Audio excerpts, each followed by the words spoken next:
Right, let's take a closer look at problem definition.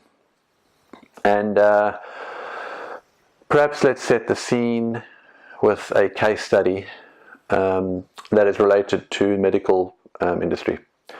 There's a fellow named Alan Dutz, who was one of the original engineers and designers for the MRI scanner. Now, I don't know if any of you have ever been into an MRI scanner, but it's, even as an adult, pretty scary. And the sound that it makes whilst it's in there is really loud. Now, I'd like you to imagine children heading into this space, and there was just a prevailing mindset of sedate the kids, just push through, keep quiet, keep them under control.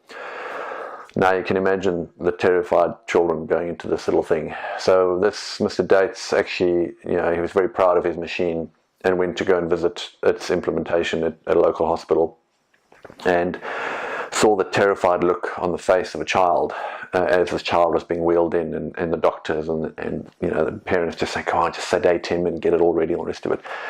And really, something clicked in his approach to this, and he basically went back to the drawing board and rather looked at it through the eyes of the children and not necessarily through the medical fraternity, and effectively redesigned these MRI scanning rooms into these adventure zones. And I'll attach a photograph here for you to have a look at.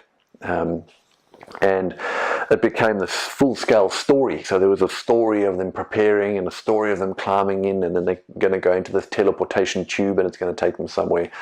And really, from then onwards, there was no necessity to sedate the kids.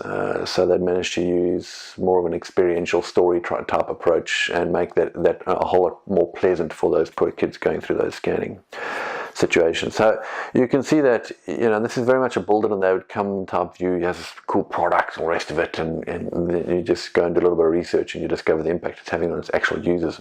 So